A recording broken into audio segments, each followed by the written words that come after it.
Hey everyone, I'm Peter Stories here to guide you today. If you use this video to drift off to sleep, please tap like, hit subscribe, and drop a comment telling me where you're watching from and what time it is there. Now settle in, get cozy, and let yourself relax.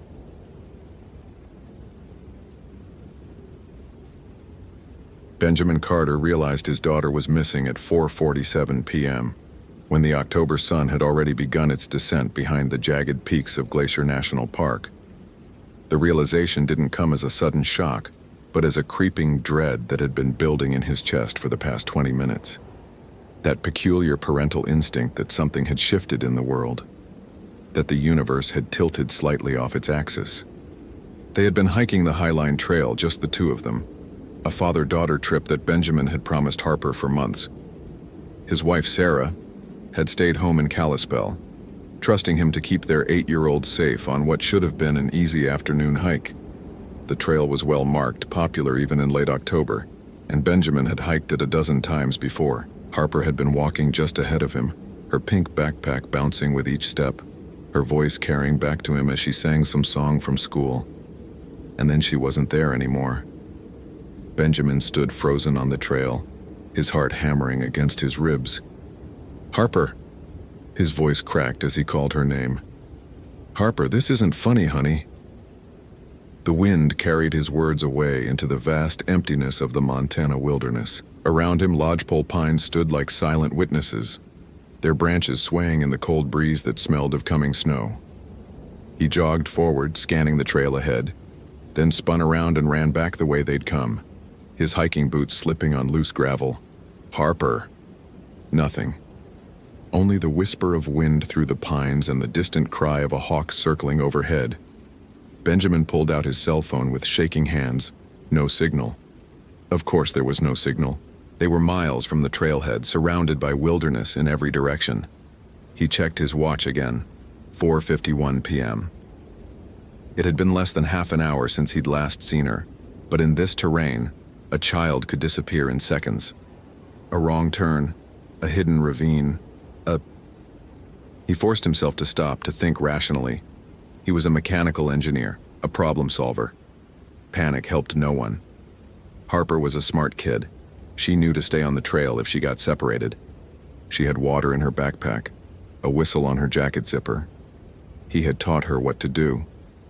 But as Benjamin stood there in the growing shadows, something felt wrong beyond his daughter's absence. The forest had gone too quiet. No birds, no rustle of small animals in the underbrush, just that cold wind and the creaking of trees. And there was a smell, faint but unmistakable, like meat left too long in a freezer, like something organic and wrong. He started hiking back toward the trailhead at a near run, calling Harper's name every few seconds, his voice growing hoarse. As the trail descended through a section of dense forest, he noticed something that made him stop dead. Scratches on a tree trunk. Long, deep gouges in the bark, too high for a bear to have made while standing on all fours. 4 parallel marks, each one cutting into the heartwood of the pine. And below them, caught on the rough bark, a small tuft of pink fabric. Benjamin's hands trembled as he reached for it. The fabric was from Harper's jacket. He recognized the exact shade, the synthetic material. But the scratches made no sense. They were fresh, the exposed wood still light-colored, sap weeping from the wounds. "Harper!" His scream echoed through the forest. "Harper! Where are you?" By the time Benjamin reached the ranger station at Logan Pass, the sun had set completely, and the temperature had dropped below freezing. His lungs burned from running the last 2 miles, and his throat felt raw from shouting. He burst through the door of the small wooden structure, startling the ranger on duty, a weathered man in his 60s with a gray beard and deep-set eyes. "My daughter," Benjamin gasped. "She's missing. 8 years old, pink jacket. We were on the Highline Trail and she disappeared." The ranger's expression shifted immediately from surprise to something Benjamin couldn't quite read. Not shock, not even the kind of urgent concern Benjamin had expected. It was something darker. Something that looked almost like resignation. "When?" the ranger asked, already reaching for his radio. "About 2 hours ago. Maybe 4:45, 4:50.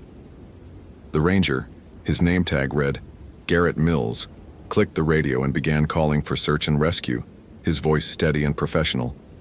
But Benjamin saw the way Mills's jaw tightened, the way his fingers drummed against the desk between radio calls, the way his eyes kept flicking to a large topographic map on the wall, marked with various pins and notations. "We'll get teams out there immediately," Mills said after coordinating with other rangers. "Where exactly did you lose sight of her?" Benjamin described the location as precisely as he could, mentioning the scratches on the tree, the piece of fabric. Mills's face grew paler as he listened. "You said scratches? High up on the trunk?" "Yes, at least 6 feet up. I thought maybe, I don't know, a mountain lion, but they seemed wrong for that." Mills was quiet for a long moment, then stood abruptly and went to a filing cabinet. He pulled out a folder, hesitated, then set it on the desk between them. "Mr. Carter, I need to ask you something, and I need you to be completely honest with me. Did you see anything else unusual out there? Anything that seemed off?" "What do you mean off?" "My daughter is missing. Please." Mills interrupted, and there was something almost pleading in his voice. "Did you see anything?" Benjamin thought back to that moment on the trail, the unnatural silence, the smell, the way the light had seemed to change, as if the sun had dimmed despite there being no clouds. "It got very quiet," he said slowly. "And there was a smell, like rotten meat." Mills closed his eyes briefly, and when he opened them again, they held a terrible sadness. He opened the folder and turned it around so Benjamin could see. Inside were photographs, missing person reports. All children, all in Glacier National Park. The dates went back decades: 1969, 1977, 1983, 1991, 2001. 5 cases, 5 children who had vanished without a trace in the same general area of the park. "What is this?" Benjamin's voice was barely a whisper. "Every one of these disappearances happened in mid to late October," Mills said quietly. "Always near the High Line Trail, always during the day, always children between 6 and 10 years old. And in every single case, witnesses reported the same things you just described. The silence, the smell, and scratches. Those goddamn scratches, high up on tree trunks nearby." Benjamin felt his legs weaken. He gripped the edge of the desk. "Why haven't I heard about this? Why isn't this all over the news?" "Because we never found any of them," Mills said. "Not a single body. Not a piece of clothing beyond initial evidence at the scene. Nothing. After a while, the Park Service stopped connecting the cases publicly.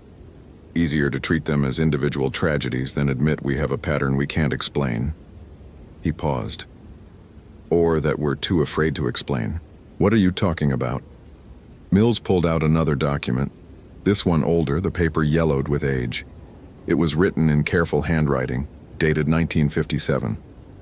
"Before this was a national park, this land belonged to the Blackfeet Nation. Some of it still does technically. The tribal elders. They've always said this area is cursed. They have a name for what lives here." Mills's voice dropped even lower. "Naya Pius Powison. The hunger that walks. A corruption of their trickster god, twisted into something else. Something that feeds." "This is insane," Benjamin said, but his voice lacked conviction. He kept seeing those scratches, kept smelling that awful odor. "The Blackfeet say it's a spirit that went mad, that violated the natural order by consuming human flesh during a terrible winter centuries ago. It's trapped between worlds now, neither human nor animal, neither living nor dead, and every autumn when the veil between worlds grows thin, it hunts." Mills met Benjamin's eyes. "It prefers children. Their fear is purer." Benjamin wanted to laugh, to dismiss this as the ravings of a superstitious old man. But he couldn't, because somewhere deep in his primitive brain, in the part that still remembered when humans were prey, he believed every word.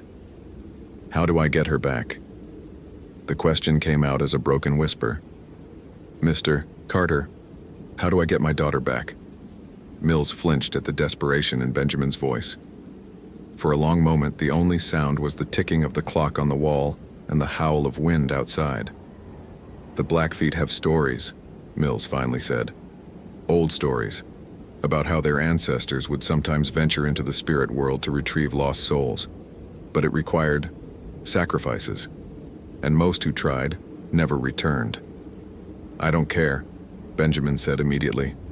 "Tell me everything." The search and rescue teams arrived within the hour, experienced wilderness trackers with thermal imaging equipment and search dogs. Benjamin joined them as they headed back into the darkness, their flashlights cutting narrow beams through the absolute black of the mountain night. The temperature had dropped to the low 20s and a light snow had begun to fall. The dogs picked up Harper's scent immediately at the location Benjamin described, then followed it for perhaps 50 yards before stopping abruptly. The lead handler, a woman named Chen, frowned as her German shepherd whined and backed away from an unremarkable section of trail. "That's weird," she muttered. "He's never done that before." They searched through the night, spreading out in a grid pattern, calling Harper's name until their voices gave out. Benjamin refused to rest, pushing through exhaustion and cold until Mills finally pulled him aside around 3 a.m. "You need to stop," the ranger said. "You're no good to anyone if you collapse out here." "She's 8 years old and it's below freezing," Benjamin said through chattering teeth. "Every minute that passes." "I know." Mills gripped his shoulder. "But there's something else you should know. That place where the dog stopped? I checked it with UV light. There were symbols there painted on the rocks with some kind of organic compound. Old symbols, Blackfeet shamanic markings that are supposed to denote a threshold between worlds." Benjamin stared at him. "What does that mean?" "It means your daughter might not be in our world anymore." The words hung in the cold air between them, impossible and yet somehow inevitable. Benjamin thought of Harper's laugh, her obsession with dinosaurs, the way she still held his hand when they crossed streets. His little girl. "Then I'll go to wherever she is," Benjamin said flatly. Mills was quiet for a moment, then nodded slowly. "There's someone you need to meet. He lives on the reservation, just outside the park boundary. His name is Thomas Whitecalf. He's, well, some would call him a medicine man, though he doesn't like that term. If anyone can help you, it's him." They drove to the reservation as dawn broke over the mountains, painting the snow-covered peaks in shades of pink and gold that seemed obscene in their beauty. Benjamin sat in silence, his mind cycling through memories of Harper, teaching her to ride a bike, reading bedtime stories, the proud smile on her face when she learned to tie her own shoes. Each memory felt both precious and like a knife twisting in his chest. Thomas Whitecalf's home was a small house with traditional decorations, medicine wheels, dream catchers, and strings of prayer beads hanging from the porch. The man who answered Mills's knock was perhaps 70, with long gray hair and a face mapped with deep lines. His eyes, though, were sharp and alert, and they studied Benjamin with an intensity that made him uncomfortable. "You're the father," Whitecalf said. It wasn't a question. "Yes, my daughter Harper, she—" "I know what happened," Whitecalf interrupted. "I felt it. The boundary was crossed yesterday. A child was taken. Can you help me?" Benjamin heard the desperation in his own voice and didn't care. Whitecalf gestured for them to enter. The interior of the house smelled of sage and something else, something sharp and medicinal. He led them to a room at the back, where artifacts covered every surface. Feathers, bones, stones carved with symbols, bundles of dried herbs. "The thing that has your daughter," Whitecalf began, settling into a worn chair, "is what my people call Napius Powassan. It was once a man, a member of our tribe, who became so consumed by hunger during a terrible winter that he resorted to eating the dead. This act corrupted his spirit, and when he died, he didn't move on to the spirit world. Instead, he became trapped between realms, forever hungry, forever hunting." The ranger said something similar. Benjamin said impatiently, "But how do I get Harper back? The entity exists partially in our world and partially in the spirit realm. When it takes someone, it brings them to a place where the boundaries blur, a threshold space that overlaps both realities. If you want to retrieve your daughter, you must enter that space.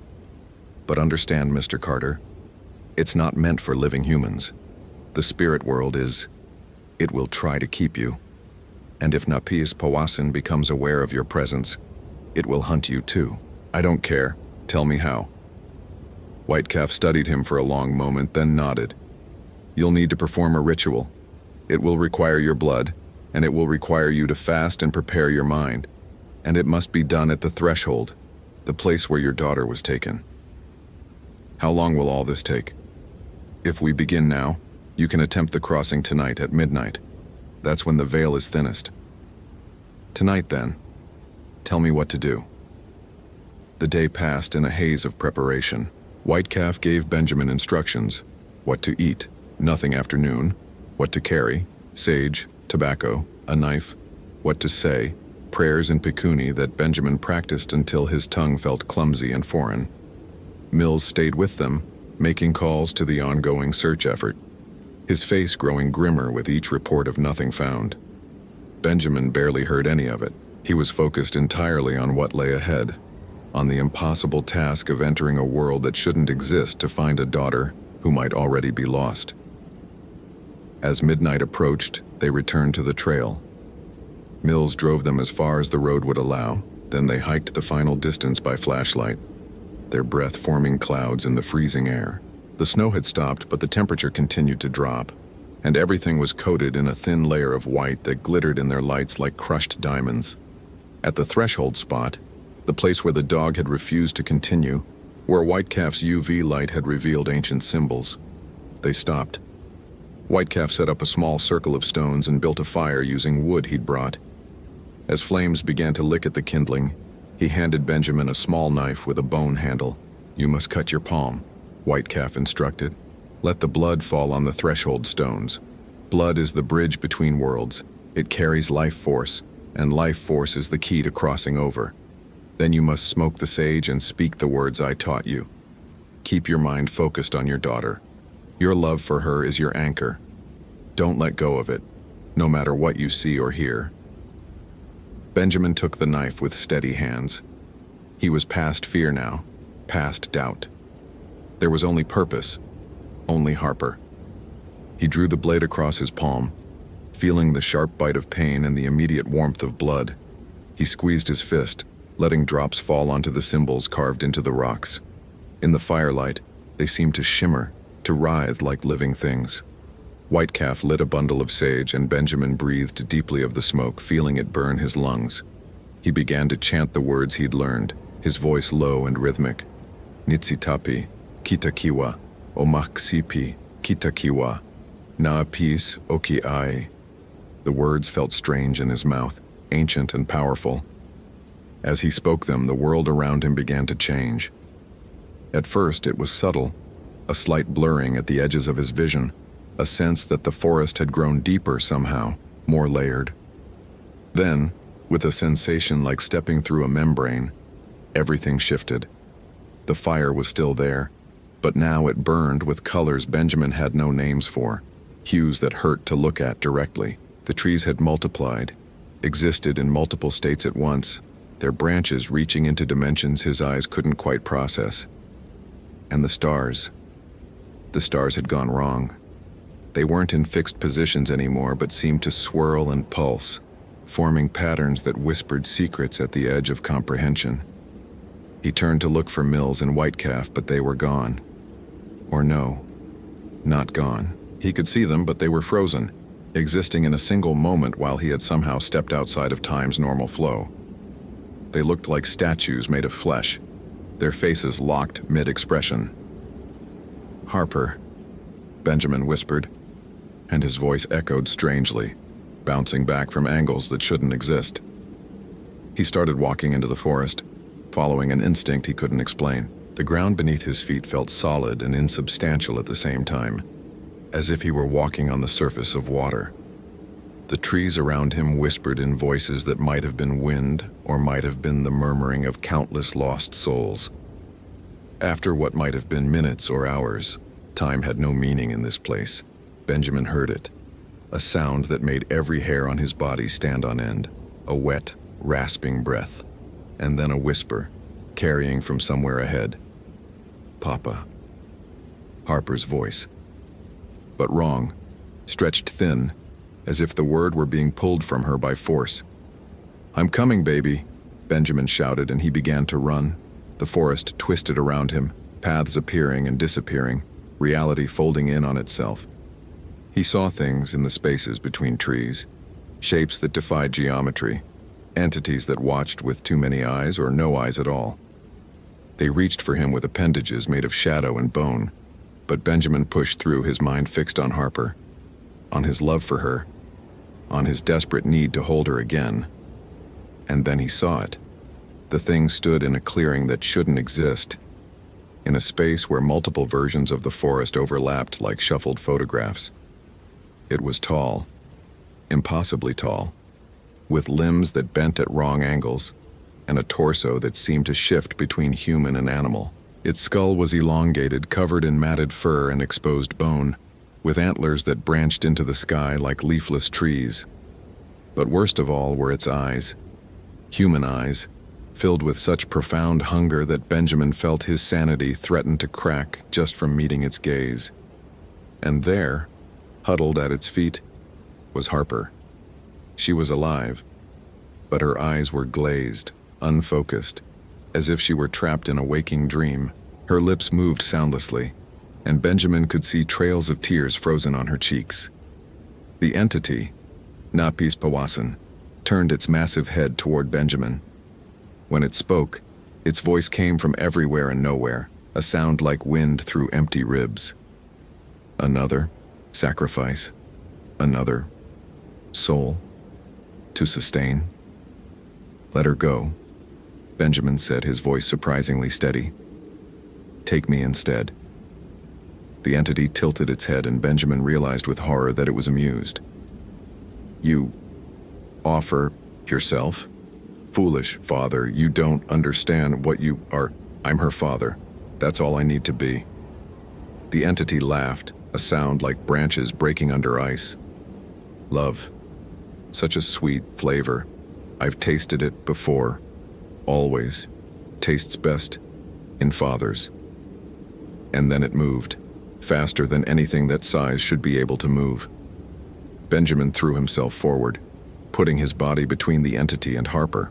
He felt impact, massive, crushing, and then he was flying through the air, landing hard against a tree that existed in 3 places at once. Pain exploded through his body, but he forced himself up. He could see Harper more clearly now. She was bound by something that looked like shadows made solid, like threads of darkness wrapped around her small body. The entity was advancing, its massive form blotting out the strange sky. Benjamin reached into his pocket, finding the sage and tobacco Whitecalf had given him. His hands shook as he pulled them out, as he began to speak the protective prayers he'd been taught. The words felt clumsy, inadequate against this ancient hunger. But something changed. The entity slowed, its head swinging back and forth as if sensing something it hadn't expected. The sage smoke, even in this twisted realm, carried power. Benjamin could feel it, a warmth spreading from his hands, a connection to something older than the entity, older than hunger itself.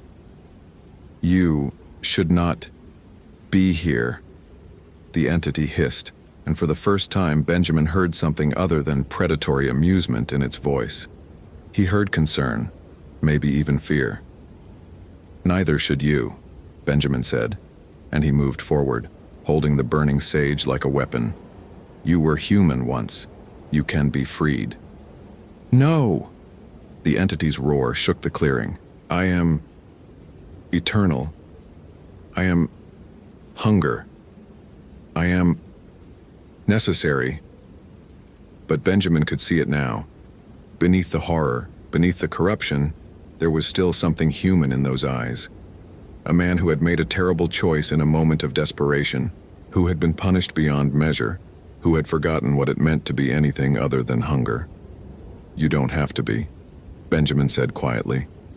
"You can rest." He touched the sage to his bleeding palm, mixing ash with blood, and he spoke words Whitecalf had taught him. Old words. Words of release and forgiveness. The entity screamed, a sound that Benjamin felt in his bones, and then it began to change. The massive form started to shrink, to collapse in on itself. The antlers fell away like dead branches. The fur and exposed bone melted like snow. And standing there, shaking and small, was simply a man. Gaunt, ancient, and impossibly tired. "Thank you," the man whispered. And then he was gone, dissolving into light that scattered into the strange sky. The moment the entity vanished, the shadows binding Harper released her. Benjamin ran forward, scooping his daughter into his arms. She was cold. So cold. But she was breathing, and her eyes focused on his face with sudden clarity. "Daddy," she whispered. "Where are we?" "Going home, baby. We're going home." But the spirit realm was collapsing around them now, no longer sustained by the entity's presence.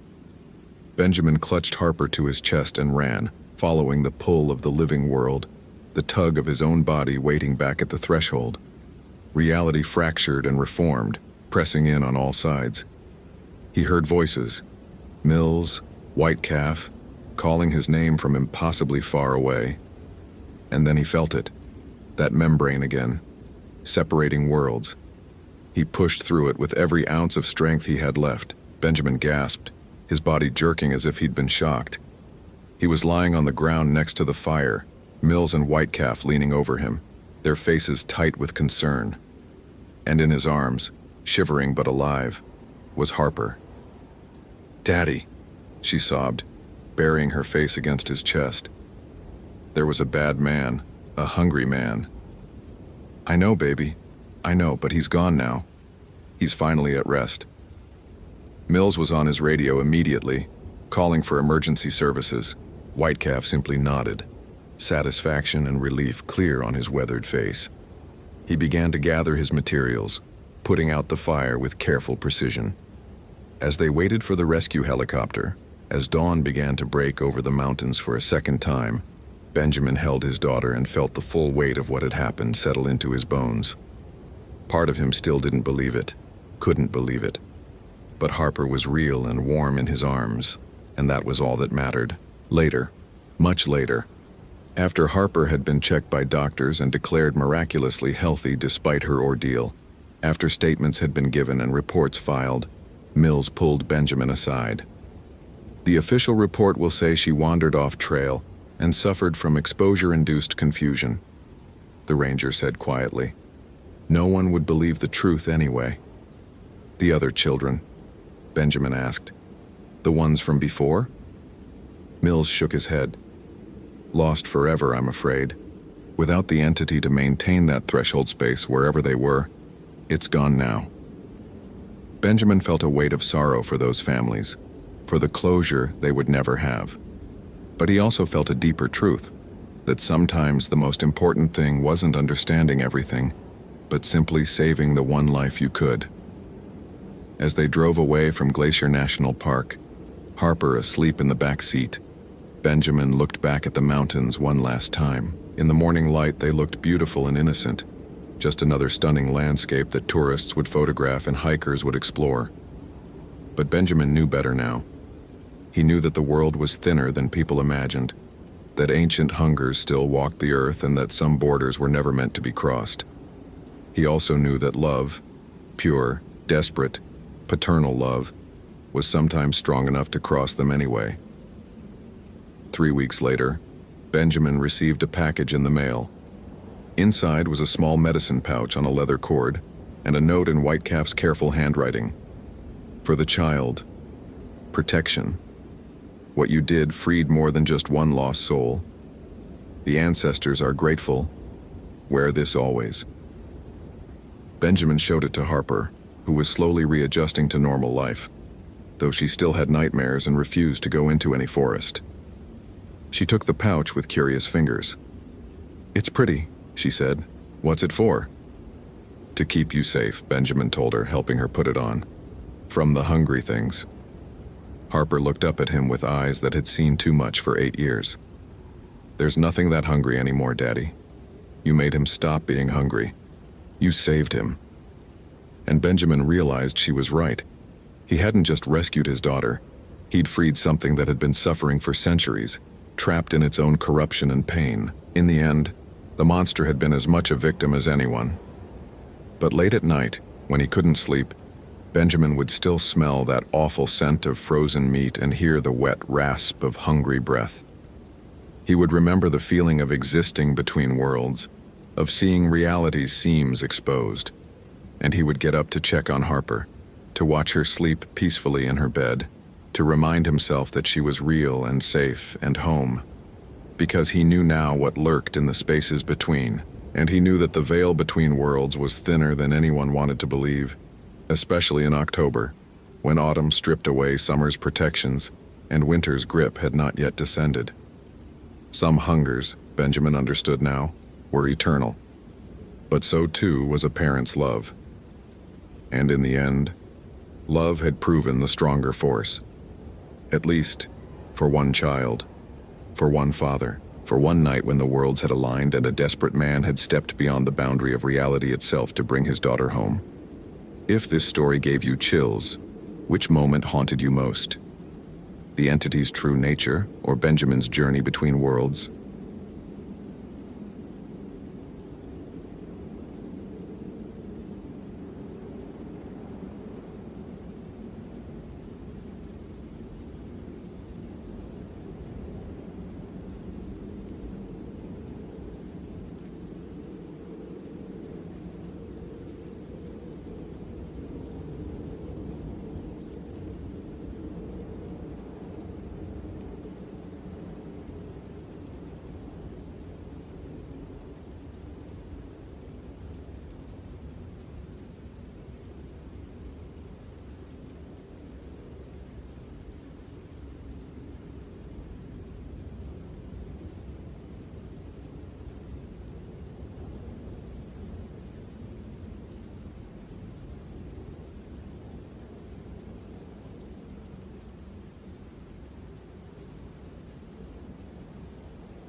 Christopher Marsh had built his reputation on facts. 17 years as a missing persons investigator, first with the FBI and now as a private consultant, had taught him that most disappearances followed predictable patterns. People didn't vanish into thin air. They left trails, made mistakes, succumbed to exposure or misadventure. The world operated according to rules, and Chris had made a career of understanding those rules better than anyone else. That certainty began to crack the moment he saw Megan's campsite. It was late September 2009, and the aspens in Glacier National Park had turned to gold, their leaves trembling in the cold Montana wind like thousands of nervous fingers. Chris had driven up from Missoula at the request of Dr. Patricia Reeves, head of the anthropology department at the university where Megan Sullivan had been a doctoral candidate. Megan had been conducting field research on traditional Blackfeet spiritual practices, specifically focusing on historical shamanic rituals in the remote backcountry of the park. She'd been due back 5 days ago. Her truck was still at the trailhead, keys locked inside. Park rangers had found her base camp intact but abandoned. Everything still there. Ranger Tom Whitehorse had told Chris during the briefing at park headquarters. Tom was Blackfeet himself in his 50s, with deep lines around his eyes that suggested he'd seen more than he cared to discuss. Tent, sleeping bag, research equipment. Her satellite phone is in the tent, turned off. Food cache untouched. It's like she just walked away from everything. How long was she supposed to be out there? Chris had asked, taking notes in the leather-bound journal he'd carried for years. Writing things down helped him think, helped him see patterns. 2 weeks. She'd checked in by sat phone every 3 days like clockwork. Last contact was 12 days ago. Said she'd found something significant at one of the old ceremonial sites up near Lake Isabel. Sounded excited. Tom had paused, his jaw tightening. Maybe too excited. What does that mean? Some places up there. Tom had chosen his words carefully. Some places were marked as forbidden by my ancestors for good reasons. The anthropologists, they see it as superstition, cultural artifacts to be studied. But there are boundaries that shouldn't be crossed, Mr. Marsh. Lines that exist whether you believe in them or not. Chris had heard variations of this speech before, usually from well-meaning locals trying to add mystery to what would inevitably prove to be a mundane tragedy. He'd nodded politely, thanked Tom for the information, and requested a guide to take him to Megan's last known location. Tom had agreed, though something in his expression suggested resignation rather than hope. Now, standing in the clearing where Megan had made her base camp, Chris felt the first whisper of something that wasn't quite rational analysis.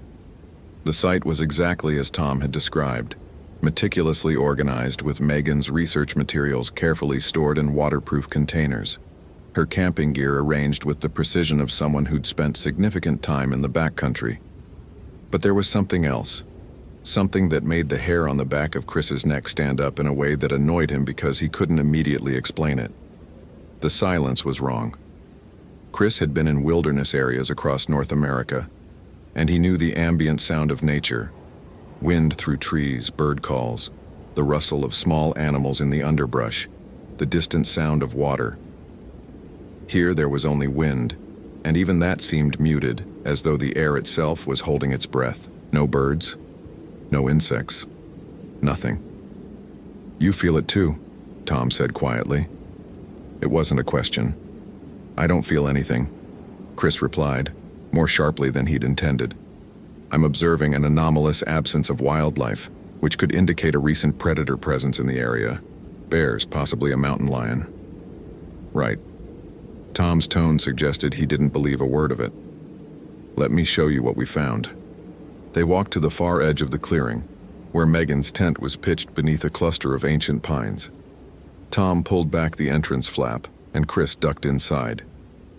The tent smelled of canvas and the faint lavender scent of whatever soap Megan had used. Everything was orderly. Sleeping bag neatly rolled, backpack organized, a small camp stove with cooking supplies. On a folding table, Megan had set up what amounted to a mobile research station. Laptop, external hard drives, a digital camera, and stacks of notebooks covered in neat handwriting. Chris pulled on latex gloves, habit from his FBI days, and carefully picked up the most recent notebook. Megan's final entries were dated 9 days ago, the day before her last satellite phone check-in. The writing was precise, controlled, the words of someone who understood the importance of documentation. September 18, 2009. Continued survey of the Lake Isabel area. Found what appears to be a ceremonial site approximately 3 miles NNE of base camp. Stone arrangements consistent with descriptions of historic Blackfeet Vision Quest locations, but with unusual variations.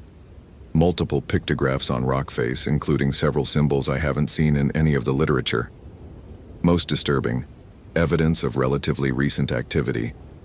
Ashes in the fire pit can't be more than a few months old. Who would be performing ceremonies up here? And why these particular symbols? Chris flipped forward. The next entry was longer, more detailed. September 19, 2009. Returned to the site alone. Note to self. Probably should have told someone specific location, but didn't want contamination before proper documentation. Spent 6 hours photographing and measuring. The symbols are definitely anomalous. Several appear to be Blackfeet in origin, but twisted, altered in ways that change their meaning. I found references in Turner's 1892 ethnography to corruption rituals that were strictly forbidden, ceremonies that inverted traditional practices to achieve spiritual power through transgression rather than harmony. The elders he interviewed refused to describe them in detail, said even speaking of such things could give them form. Superstition, obviously, but the fear was real. "This is interesting," Chris muttered, more to himself than Tom. She found something she thought was significant. Some kind of historical ritual site being used for contemporary purposes. "Keep reading," Tom said from the tent entrance. He hadn't come inside, Chris noticed, hadn't even looked at the notebooks. The next entry was dated September 20th, the day of Megan's last contact. "Couldn't sleep last night. Kept hearing something outside the tent. Footsteps, I think. But the rhythm was wrong. Too slow, too deliberate. Told myself it was just an animal, maybe a deer or elk. But when I looked outside with my flashlight, there was nothing. Just those trees, and the shadows between them seemed darker than they should be, like they were thick enough to touch. I'm being ridiculous. This is exactly the kind of thinking I'm supposed to be studying objectively, not participating in. Confirmation bias, cultural contamination of perception, but I'm going back to the site today. I need to document that last symbol, the one on the northwest face of the rock. It's been bothering me. The way it's drawn, it almost looks like it's meant to be a door." That was the last entry. The remaining pages were blank. Chris set down the notebook and picked up Megan's camera, a professional-grade Canon with an enormous lens. He turned it on, grateful that she'd had enough battery life remaining. The LCD screen flickered to life and he began scrolling through the images. The first several dozen were standard documentation shots, wide angles of the landscape, close-ups of rock formations, detailed photographs of pictographs. Chris recognized some of the symbols from his cursory research into Blackfeet culture. Geometric patterns representing mountains, animals, celestial bodies. But as he continued through the images, he found the ones Megan had described, the anomalous symbols. They were painted in what looked like a mixture of red ochre and something darker, possibly blood, and they were indeed distorted versions of traditional imagery. A buffalo with its legs bent backward. A circle that should have represented the sun but had been turned inward on itself, creating a spiral that seemed to pull the eye down into its center. And then, on the northwest face of a large boulder, the symbol Megan had called a door. It was roughly 6 feet tall, composed of 2 parallel vertical lines connected by a series of horizontal marks that resembled ribs or ladder rungs. Within the space between the lines, there were handprints, dozens of them overlapping, each one painted in that dark reddish-black pigment. And in the center, at roughly head height, there was a single word scratched into the rock in English. Naha. Chris felt something cold move through his chest. "What does that mean?" "Naha?" Tom's voice was tight. "It's Blackfeet. Old language. It means hunger. Or more accurately, the hunger that cannot be satisfied. It's one of the names for..." He paused. "For something we don't talk about." "For what?" "The Wendigo." Chris had heard the word before, though his knowledge was limited to popular culture. Horror movies, Stephen King novels, the general understanding that it was some kind of cannibalistic monster from Native American mythology. I thought that was more of an Algonquin thing from back east, Canadian tribes.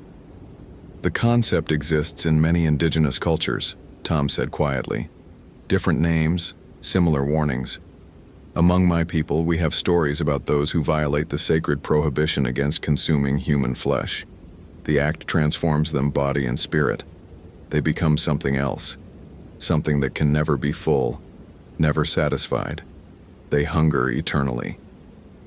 He finally met Chris's eyes. "And they hunt eternally. That's..." Chris stopped himself before he said ridiculous or superstition. Tom clearly believed what he was saying, and dismissing it wouldn't help find Megan. Instead, he said, "So you think Megan stumbled onto evidence of some kind of cannibalistic cult using this site for rituals?" "I think she found something that should have been left alone." Chris turned back to the camera, scrolling forward through the images. More photographs of the door symbol, taken from various angles. Then a series of shots showing the area around the boulder, Dense pine forest, heavy undergrowth, shadows that seemed unnaturally deep. And then an image that made Chris's breath catch. It was blurred, taken hastily, as though Megan had spun suddenly and fired the shutter without time to focus. The frame showed the forest behind the ceremonial site, and in the middle distance, partially obscured by trees, there was a figure. Tall, impossibly tall, at least 7 or 8 feet, thin to the point of emaciation, with limbs that seemed too long, joints that bent at wrong angles. The face was indistinct in the blur, but Chris could make out what might have been eyes, pale and reflective, like an animal caught in a camera flash. And around the figure's mouth there was darkness, as though it had been eating something that left stains. "Jesus Christ," Chris whispered. Tom leaned in to look at the screen, and his face went gray. "We need to leave. Now. I need to find Megan." "Mr. Marsh, I am telling you as both a park ranger and as someone whose family has lived in this territory for more generations than you can count. We need to leave this place while we still can." Chris felt anger flare, hot and familiar. This was the part of missing persons cases he hated most, the moment when people gave up, when they decided that superstition and fear were more important than an actual human life. "I'm not leaving without her. If you want to go back, go. Tell me how to get to this ceremonial site and I'll go alone. You don't understand what you're dealing with. Then explain it to me. Without the cultural mysticism, without the ghost stories. Give me facts." Tom was quiet for a long moment. When he spoke again, his voice was different, harder, stripped of the careful politeness he'd maintained until now. "Facts. Fine. In the winter of 1883, there was a hunting party from my tribe. 7 men, experienced, strong. They went up into what's now the park following game. They were gone for 2 weeks. When they came back, there were only 3 of them, and they were..." He paused, choosing words carefully. "Changed. They wouldn't speak about what happened, but they were starving. Literally dying of starvation even though they'd clearly eaten something recently. Their teeth were broken, their nails torn. They died within days, all 3 of them, and my great-great-grandfather, who was a healer, said they died of hunger despite eating constantly. Their bodies couldn't process food anymore, couldn't accept anything except one specific substance. And what was that? You know what it was, Mr. Marsh. You're a smart man. You've seen the symbol, heard the name." Chris wanted to laugh, wanted to dismiss this entire conversation as primitive superstition clouding a straightforward case. But he found he couldn't. Something about the way Tom spoke, the weight of genuine fear in his words, made mockery impossible.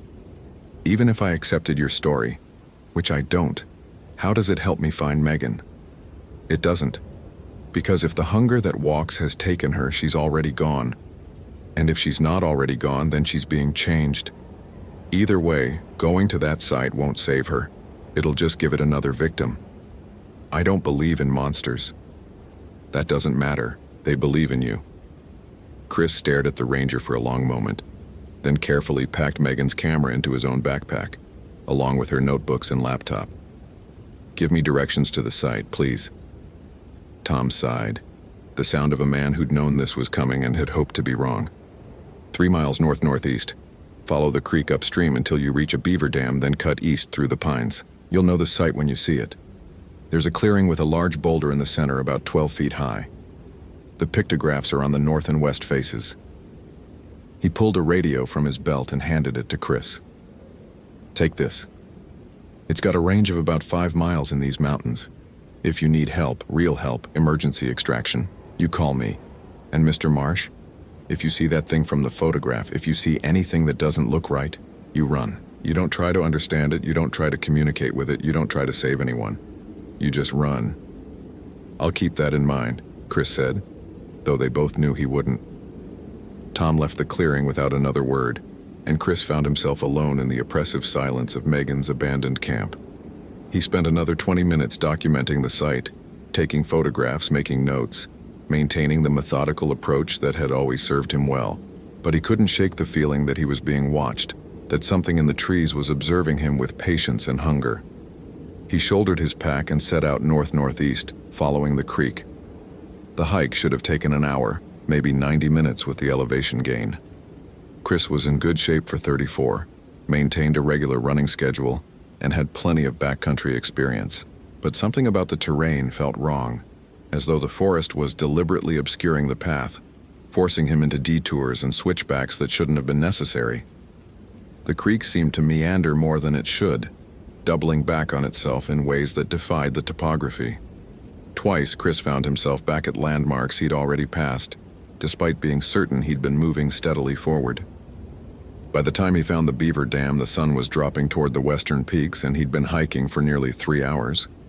His phone, an iPhone 3G that was cutting-edge technology in 2009, showed no signal, which wasn't surprising given the remoteness.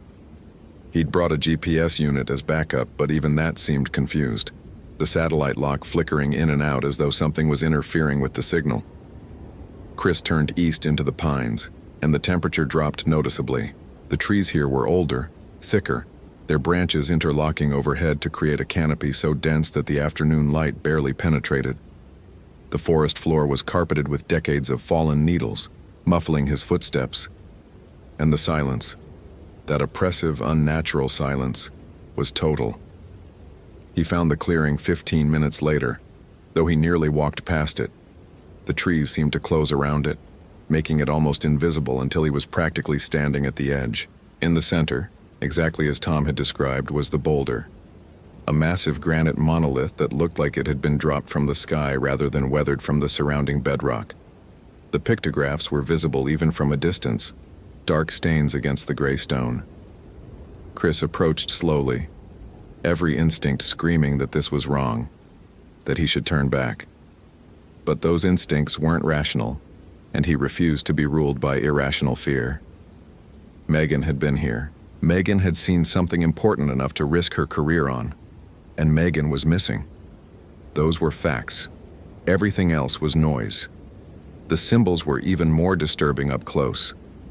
The paint, if it was paint, had a texture that made Chris's skin crawl, sticky and organic. The handprints overlapping the door symbol were all roughly the same size, adult human, and he could see the individual ridge patterns in some of them, as though they'd been pressed against the rock with enough force to leave dermal impressions. He photographed everything, maintaining professional detachment even as his hands started to shake. On the ground near the base of the boulder, he found Megan's field vest, the multi-pocketed photographer's vest she'd been wearing in all her faculty photos. It was torn, not cut, and there were dark stains on the fabric that might have been blood. Her name was embroidered on the chest pocket in neat script. Chris picked it up carefully, checking the pockets. Empty except for a few energy bar wrappers and a small notebook, different from the ones at camp. This one was pocket-sized, the kind meant for quick field observations. He opened it and found a single entry, scrawled in handwriting that had lost all of Megan's usual precision. "It's not a door. It's a mouth. I can hear it breathing. God help me. I can hear all of them breathing. The trees aren't trees anymore. The shadows have teeth. I tried to leave, but the forest won't let me go. Keeps turning me around, bringing me back here.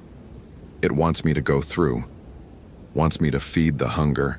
I can feel it in my head now, whispering, promising. If I just give in, if I just accept, the fear will stop. The hunger makes sense. The hunger is honest. The hunger is..." The entry ended mid-sentence, the pen having torn through the paper. Chris felt his heart hammering against his ribs, felt sweat break out across his skin despite the cold. This wasn't right. This entire situation had moved beyond the boundaries of rational investigation into something else, something that his 17 years of experience had no framework for understanding. Megan hadn't been abducted by a person. She hadn't gotten lost or injured. She'd encountered something that had broken her mind before it took her body. He pulled out Tom's radio, thumb hovering over the call button. But what would he say? That he'd found a vest and a disturbing note? That wasn't evidence of an immediate threat. It wasn't grounds for emergency extraction. It was just more data in a case that was rapidly becoming incomprehensible. The sun dropped below the western peaks, and the clearing was suddenly full of shadows. Long shadows, deep shadows, shadows that moved even though nothing cast them. Chris turned slowly, scanning the tree line. Nothing. Just forest. Just pines and underbrush and the gathering dark.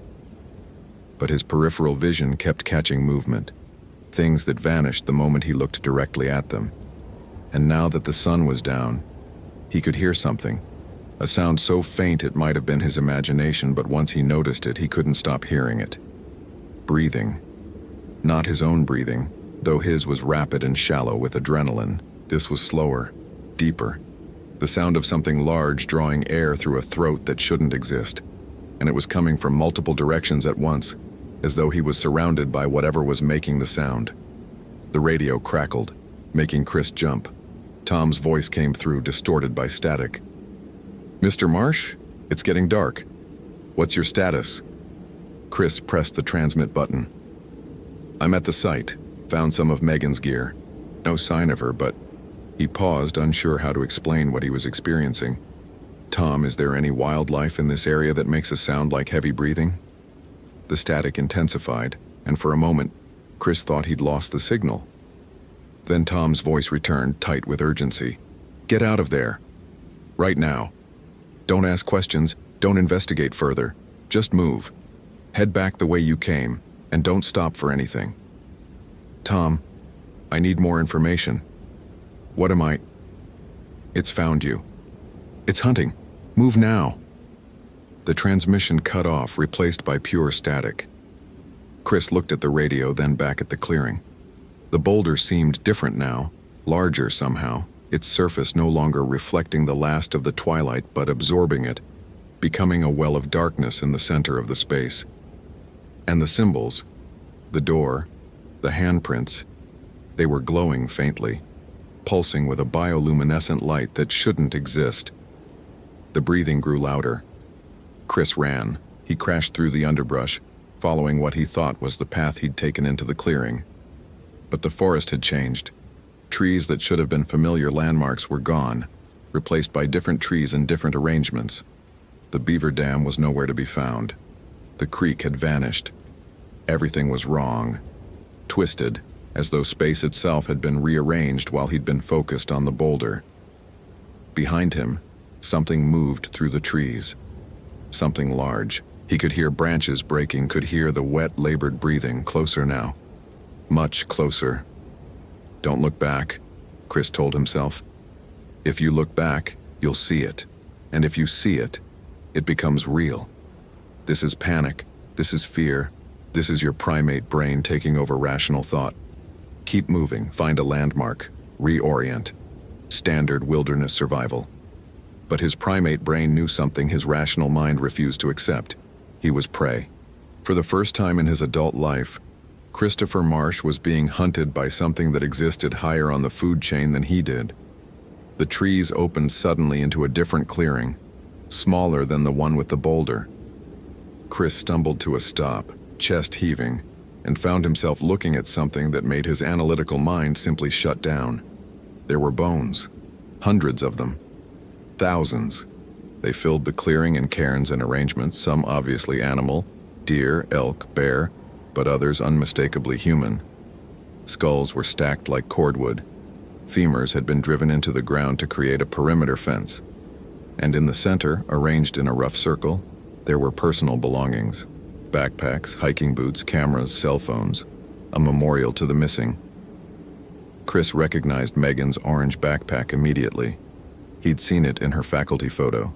He moved toward it without thinking, operating on automatic, his conscious mind having taken a temporary vacation from reality. The backpack was empty, except for one item, Megan's satellite phone, still powered on. There was a voice message indicator. Chris's hand shook as he played it. Megan's voice, terrified but trying to maintain composure. "If anyone finds this, listen carefully. The pictographs, they're not historical. They're instructions. A ritual that creates, God, I don't even know what to call it. A doorway? A transformation? The Blackfeet stories say that those who practice forbidden ceremonies, who consume human flesh in mockery of the sacred, they become vessels for the hunger spirit. The Wendigo isn't a creature. It's a state of being. It's what happens when you violate the deepest taboo.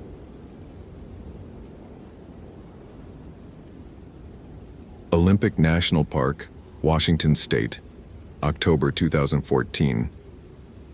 The call came through at 6:47 a.m., just as Robert Chen was pouring his second cup of coffee. The voice on the other end was fractured, a man struggling to hold himself together through sheer force of will. Ranger Chen, my name is David Hartley. My daughter, Lauren. She's been missing for 18 hours in the Enchanted Valley area. The initial search team, they came back. They said the conditions were too dangerous that they'd resume at first light, but that was hours ago and no one's...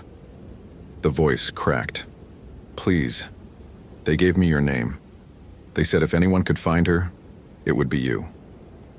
Robert's fingers tightened around the mug.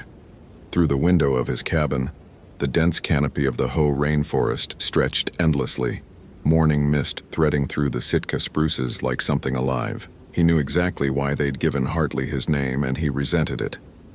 Mr. Hartley, I'm sure the team is preparing to. She's 23 years old. She's doing her graduate research on endemic mosses. She called me yesterday morning, excited about some specimens she'd found near Pony Bridge. That was the last time I heard her voice. A pause, heavy with desperation. Please, I know about what happened to you 5 years ago. I know you found that hiker when no one else could. I know people say things about how you found him. Robert closed his eyes. The ceramic mug was warm against his palms, solid and real. What people say and what actually happened are two different things. I don't care how you find her. I just need you to try. 20 minutes later, Robert was loading his pack in the ranger station parking lot when Sarah Mitchell, the chief ranger, emerged from the building. Her expression was carefully neutral, the look she'd perfected over the 5 years since the Grayson incident. You're actually going, she said. Not a question. Man's daughter is missing. The SAR team will mobilize in an hour. You don't have to do this alone. Robert adjusted the straps on his pack, checking his gear by muscle memory. GPS unit, satellite phone, first aid kit, emergency shelter, water purification tablets, flares. He'd added extra batteries for his headlamp. The Enchanted Valley Trail was notorious for its canopy density. Daylight struggled to penetrate even at noon. 18 hours is a long time, he said. If she's injured, hypothermic. Sarah stepped closer, lowering her voice. Robert, you haven't taken a solo assignment since 2009. Everyone understands why. You don't need to prove anything. He met her gaze. I'm not trying to prove anything. I'm trying to find someone's daughter. The trailhead elevation read 1,240 feet. Robert marked his departure time, 7:43 a.m. in the logbook, and started up the eastern approach to Enchanted Valley. The path followed the East Fork Kino River, the sound of rushing water constant and disorienting. Moss covered everything. Trees, rocks, the decomposing nurse logs that formed the forest's foundation. The air tasted green and ancient.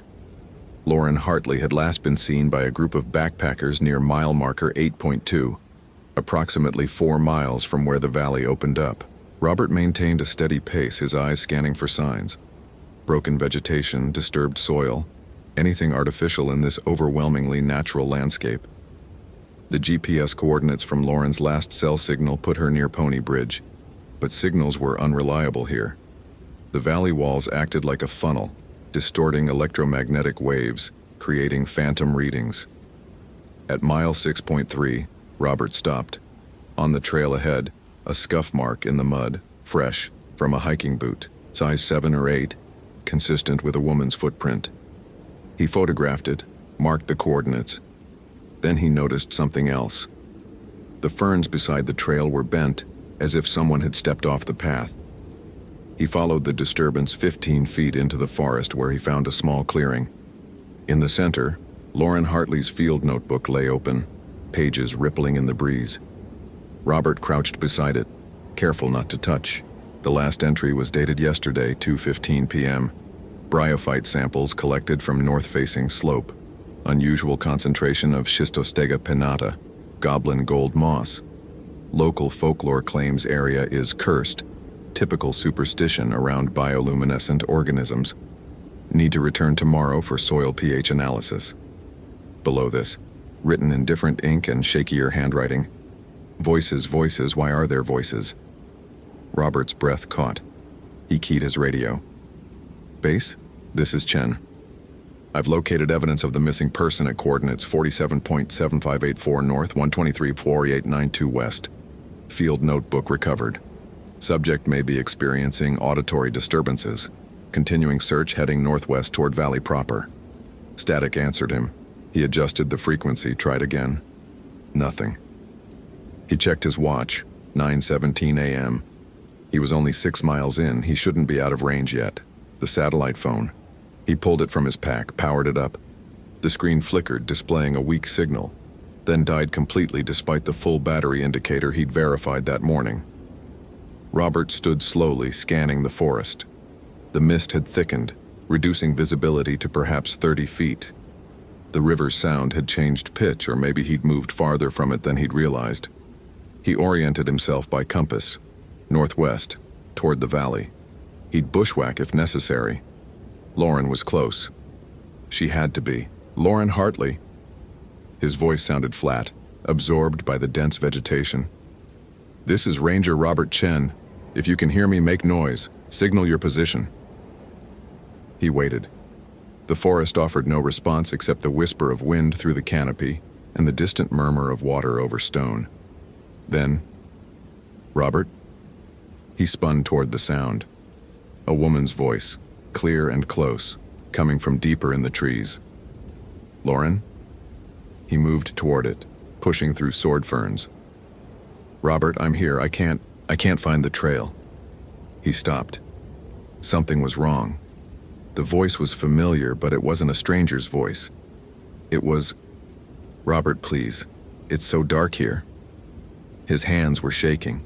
No, it couldn't be. Not again. I'm cold, Robert. Why didn't you come sooner? The voice belonged to Marcus Grayson, the hiker he'd found 5 years ago, 3 days after the man had fallen from the Lillian Ridge Trail. Robert had found him in a location the GPS had insisted was impossible, following something he couldn't explain, hadn't tried to explain. Marcus had been alive when Robert reached him barely, and had died in the helicopter before they'd cleared the valley. If this story is grabbing your attention, follow for more quality content. What would you do in Robert's situation? Share your thoughts. Robert forced air into his lungs. Auditory hallucinations. Stress. The isolation. The pressure. His own unresolved trauma manifesting. Textbook psychology. He'd been through therapy after the Grayson incident. He knew what this was. You're not real, he said to the empty forest. But I am, Robert. You know I am. You've always known. That's why you came back here. That's why you couldn't stay away. He turned in a slow circle. The mist had become fog, thick and mobile. The tree trunks around him looked wrong, too twisted, too close together. He checked his compass. The needle was spinning lazily, unable to settle on magnetic north. Robert pulled out his backup compass. Same problem. He looked up, trying to find the sun's position through the canopy, but the light was uniform and sourceless, gray filtering through layers of green. Think.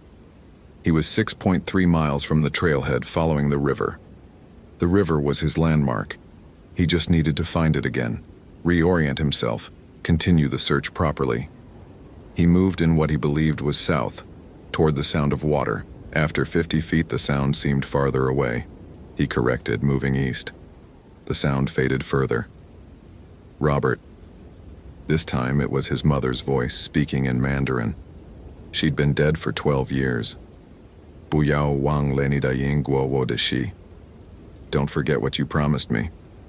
He'd promised her at her deathbed that he'd stop trying to prove himself, that he'd accept his limitations, that he'd stop seeking answers where there were none. You're not my mother, he said in English. You're not Marcus. You're an auditory hallucination caused by stress and environmental factors.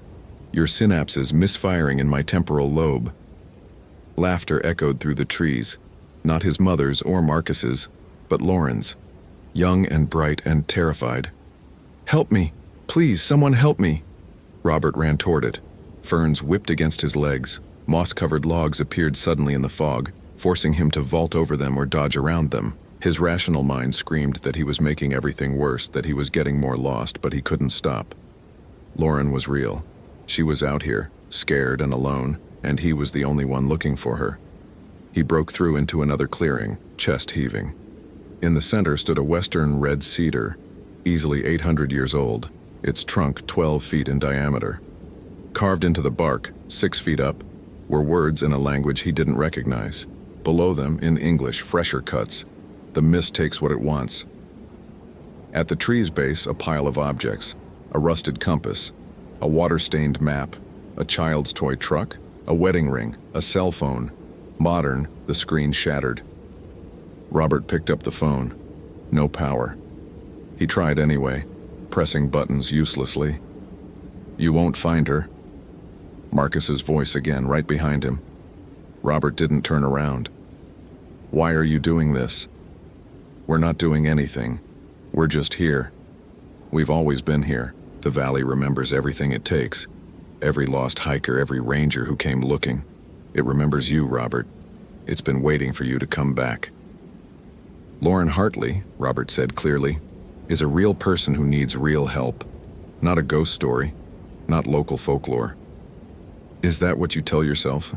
That what happened with Marcus was explainable? You followed my voice for 3 miles in the wrong direction, Robert. The search grid had already covered that area twice. There was no reason for me to be there, but you knew exactly where to find me, and now you know why." Robert turned around. Nothing was there, just fog and trees and the eternal green of the rainforest. But in the mist, shapes suggested themselves. Human figures, standing motionless, watching. His training reasserted itself. He was experiencing a psychological episode triggered by environmental stressors and past trauma. The solution was to remove himself from the environment, return to base, allow the SAR team to continue the search with proper support and equipment. He checked his GPS. The screen showed his position as 47.7691 north, 123.856 west, approximately 2 miles northwest of where he'd found Lauren's notebook. But he'd been walking for hours. He should be farther than that, and the elevation reading showed 3,240 feet, which was impossible. Enchanted Valley's floor sat between 1,500 and 2,000 feet. "Technology lies here," his mother's voice said softly. "The old ways know better. Listen to what's underneath the surface. That's what I taught you." She had, in fact, taught him that. On their camping trips when he was young, before she'd gotten sick, she'd told him stories about the spirits in wild places. Not the sanitized versions from children's books, but the ones her grandmother had told her, about entities that existed in the margins between human understanding and natural law. "When you can't trust your instruments," she'd said, "trust your instincts. The body knows things the mind won't accept." Robert closed his eyes. Without the visual input of the fog-shrouded forest, he could feel the slope of the ground beneath his feet, downward toward the southwest, toward the valley proper. His ears, freed from the distraction of trying to see, picked up the river's sound, closer than he'd thought, off to his left. He opened his eyes and walked, ignoring the GPS, ignoring the compass, following the subtle pull of gravity and water. Within 10 minutes, he emerged onto the main trail at mile 8.8, just below Pony Bridge. The fog was thinner here, the visibility perhaps 60 feet. The bridge itself was a simple wooden structure spanning the East Fork Quinault, 40 feet long, weathered gray. And on the far side, standing perfectly still, was Lauren Hartley. She wore a green rain jacket and mud-stained hiking pants. Her dark hair hung loose around her face. She was staring directly at him. "Lauren!" Robert started across the bridge, relief flooding through him. "Are you injured? Can you walk?" She didn't respond, didn't move. As he got closer, he saw that her eyes were wrong, unfocused, pupils dilated despite the dim light. Lauren, my name is Robert Chen. I'm a park ranger. Your father sent me to find you. You're going to be okay. My father, she repeated, voice flat. David Hartley, 52 years old, lives in Portland, teaches history at Reed College. He called you this morning at 6:47 a.m. Robert stopped 6 feet away. That's right. He's very worried about you. You promised your mother you'd stop looking for answers where there are none. Her name was Mei Chen. She died in 2002 of pancreatic cancer. You were at her bedside. She spoke to you in Mandarin. His blood felt strange in his veins, both hot and cold. How do you know that? Lauren's head tilted, the movement too precise, too controlled. Marcus Grayson fell from Lillian Ridge on October 18, 2009. Compound fracture of the left femur, punctured lung, internal bleeding. You found him in a location the search grid had marked as cleared. He died at 3:32 p.m. in medical helicopter N4117SR. The paramedic's name was James Wolcott. He told you not your fault before they took off. But you've never believed him. Robert's hand moved to his radio, instinct overriding reason. Base, this is Chen. I've located the missing person, but... Lauren spoke over him, her voice unchanged.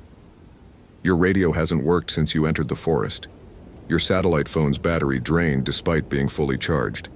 Your GPS shows impossible coordinates. You're 2 miles from the trail, but standing on the trail. You know what this means, Robert. You've always known. What are you? The question came out steadier than he felt.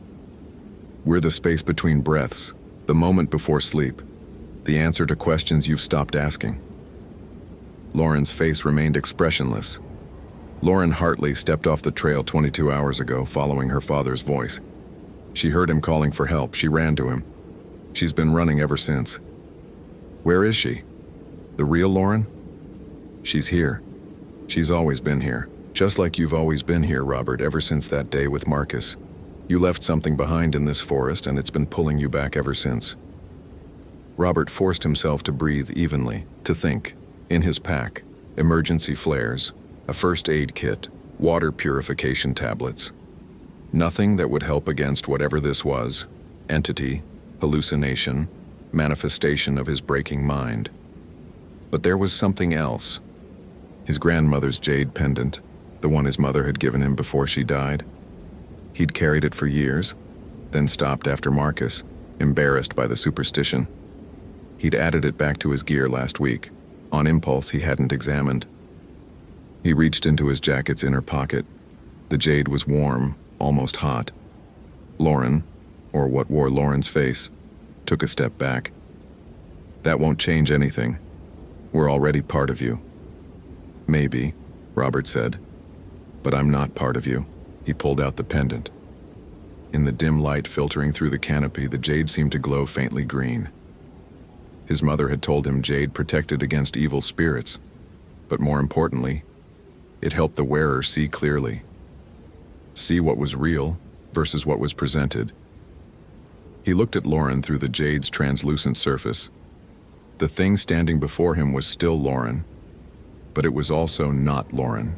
It was layers of people, faces shifting one into another. Marcus, his mother, other faces he didn't recognize. Dozens of them. All the lost ones, all the voices. And behind them, in them, through them, something else. Not malevolent exactly, but utterly indifferent. An intelligence that existed in this place where technology failed and compasses spun uselessly, where time and space bent around it like water around a stone. You're a guardian, Robert said, understanding clicking into place. Or that's what you were once. Something the Kino people knew about. Something they respected enough to carve warnings about. The Lauren thing's expression didn't change, but something in the air shifted. We remember everything. Every person who enters thinking they can understand this place through their instruments and their maps. Every person who trusts their technology over their instincts. Where is Lauren? She's where all of them go. Into the green, into the mist, into us. Robert's hand closed around the jade. I don't accept that. He moved past the thing on the bridge, deliberately turning his back on it. an act that required every ounce of courage he had. On the far side, he closed his eyes again, holding the jade pendant. Felt for that pull, that sense his mother had taught him to trust. "Lauren Hartley," he shouted. "If any part of you can still hear me, make a sound. Fight it. Your father is waiting for you." Silence, then so faint he almost missed it. A whimper, weak and terrified, coming from below the bridge. Robert scrambled down the embankment. Beneath the bridge's structure, partially hidden by ferns and a fallen log, was Lauren. The real Lauren. Unconscious, hypothermic, her lips blue but breathing. Alive. He dropped beside her, checking her pulse, thread and rapid, pulling the emergency blanket from his pack. "Lauren, I'm Ranger Chen. You're going to be okay. I'm getting you out of here." Her eyes fluttered open, confused and glazed. My dad? He's waiting for you." Above him, on the bridge, footsteps. Slow and deliberate. Robert wrapped Lauren in the blanket, got his arms under her, lifted. She weighed almost nothing, or adrenaline made her seem to. He carried her up the embankment. The thing was still there, still wearing Lauren's face, but now Robert could see through it, see the forest beyond, the mist, the eternal green. It was fading, or he was learning to see past it. "You can't take her," it said, but the voice was uncertain now, fractured. "I already have." Robert walked forward. The thing didn't move. He passed through the space where it stood, felt a momentary cold, a sense of vast emptiness, and then he was past it, walking down the trail with the real Lauren in his arms. His radio crackled to life. "Chen, this is Base. Do you copy?" He fumbled for it one-handed. "Base, this is Chen. I have her. Hypothermic, potentially in shock, but alive. I'm at Pony Bridge, heading back down. I need medical at the trailhead." "Copy that, Chen. Medical helicopter is inbound. ETA 12 minutes. Behind him, the forest was just a forest. The fog was lifting. His GPS showed his actual position, his compass pointed reliably north. Lauren stirred against his chest. I heard so many voices. They knew everything about me." "I know," Robert said. "I heard them too." Were they real? He thought about that as he walked, his boots finding the trail easily now. "I don't know. Maybe that's not the right question. Maybe the question is whether we're real enough to resist them." Lauren was quiet for a moment. Then, "Thank you for not giving up." The helicopter was waiting when they emerged from the tree line 40 minutes later. David Hartley was there too, having driven through the night from Portland. Robert watched father and daughter embrace, watched the paramedics work with efficient calm, watched the helicopter lift off into the clearing sky. Sarah Mitchell appeared at his elbow. "Quite the rescue. The team found her field notebook where you marked it. They said your coordinates were perfect."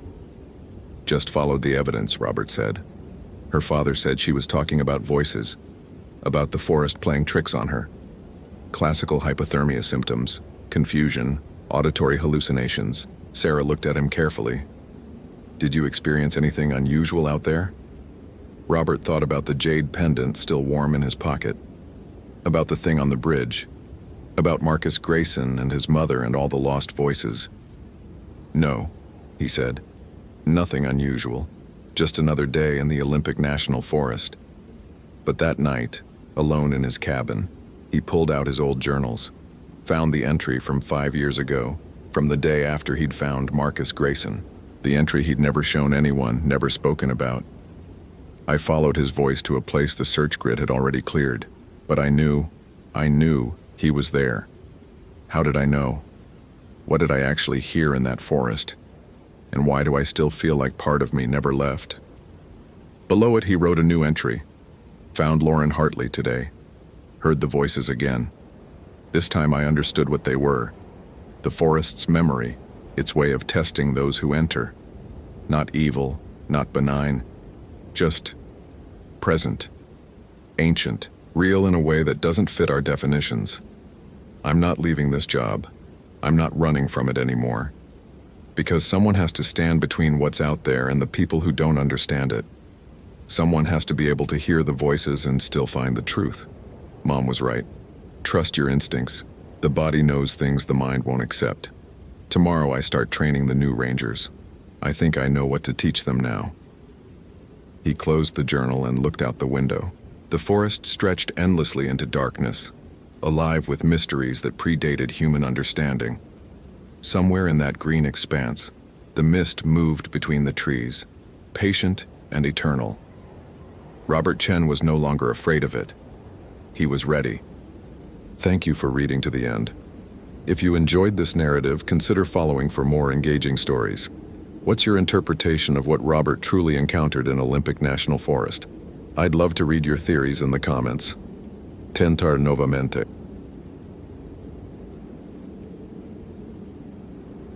The radio crackled with static before Karen's voice cut through. Chris, we've got a situation. 22-year-old female Madison Foster failed to return from a solo day hike yesterday.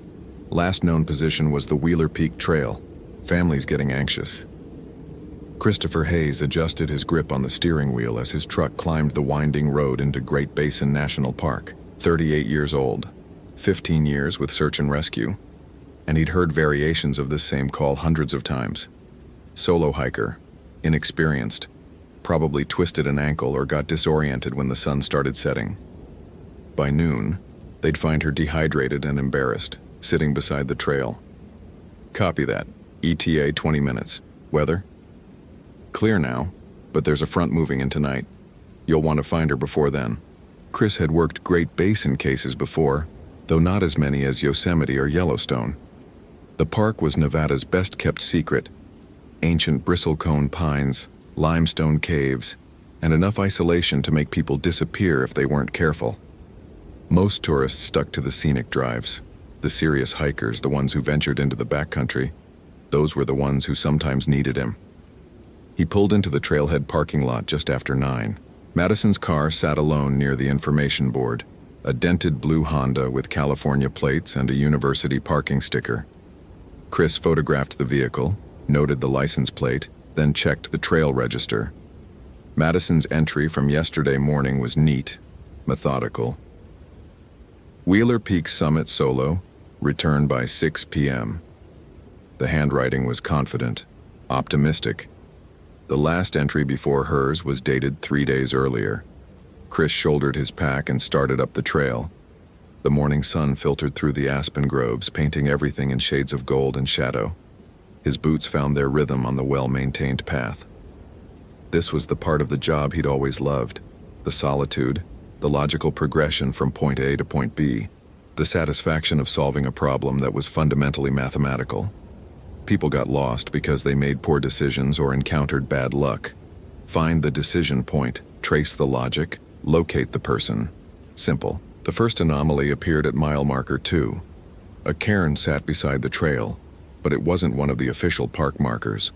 Someone had stacked perhaps 30 stones into a spiral pattern, each rock carefully balanced. The formation was deliberate, almost artistic. Chris photographed it. Documentation was crucial, but didn't think much of it. Hikers built cairns all the time, though the Park Service discouraged it. What bothered him, what made him pause and crouch down for a closer look, were the markings. Someone had painted symbols on several of the stones in what looked like rust-red pigment, circles within circles, spiral patterns, a handprint, small and precise. Chris pulled out his radio. Karen, I'm at mile 2. Found an unusual cairn with painted symbols. Probably unrelated, but I'm documenting it. Copy. Madison's family says she was interested in Native American history, photography student working on a project about indigenous sacred sites. Something cold touched the back of Chris's neck. He straightened, scanning the forest around him. The wind had died completely. In 15 years of wilderness work, he'd developed instincts about places, about when something felt wrong. It was never anything he could articulate in a report, just a subtle wrongness in the air, a quality of silence that was too absolute. The forest was utterly still. No birds, no insects, nothing. Chris keyed the radio again. What kind of sacred sites? Static answered him. He adjusted the frequency, checked the battery. Full charge, clear sky, no reason for interference. Karen, do you copy? More static, and then faintly, something that might have been a voice but was too distorted to understand. The radio crackled once more and went dead. Chris felt the first real flicker of unease. Equipment failure happened, but the timing was too convenient. He pocketed the useless radio and continued up the trail, his pace quickening. Whatever was happening with his gear, Madison was still out here somewhere, and the temperature would drop 20 degrees after sunset. At mile 3, he found her backpack. It sat in the middle of the trail, upright and undisturbed, as if Madison had simply set it down and walked away. Chris approached carefully, photographing the scene from multiple angles before touching anything. The pack was a standard day hiker model, well used but maintained. When he opened it, everything was still inside. Water bottles, energy bars, a first aid kit, a professional-grade camera, even her wallet and phone. No one abandoned their pack voluntarily. Not with their water, not with their emergency supplies. Chris's unease crystallized into something sharper. This wasn't a lost hiker anymore. This was something else. He powered on Madison's phone. No signal, which was expected out here, but the photo gallery was accessible. Chris scrolled through the images with growing confusion. The first dozen were standard tourist shots, landscapes, bristlecone pines, the view from various elevations. Then the subject matter changed. Symbols painted on trees. More cairns, each larger than the last, decorated with that same rust-red pigment, and then the pictographs. Ancient rock art that Chris knew for certain wasn't supposed to be in this area of the park. The style was wrong, the placement impossible. Great Basin had some petroglyphs in the caves, but nothing like this. These were intricate, disturbing scenes of figures with elongated limbs and distorted proportions, painted on rock faces that Chris didn't recognize. The final photo made his hands go cold. It showed Madison herself, taken as a selfie, but the expression on her face was wrong. Her eyes were too wide, her mouth open in what might have been a scream, or might have been ecstasy. Behind her, barely visible in the gathering dusk, stood a figure, tall, impossibly thin, its proportions all wrong. The image quality was poor, the lighting bad, but Chris could make out what looked like antlers or branches growing from its head. The photo's timestamp was 7:43 p.m. yesterday, nearly 2 hours after Madison was supposed to be back at her car. Chris forced himself to think logically. Photo manipulation, mental health crisis, drug-induced hallucination. There were rational explanations.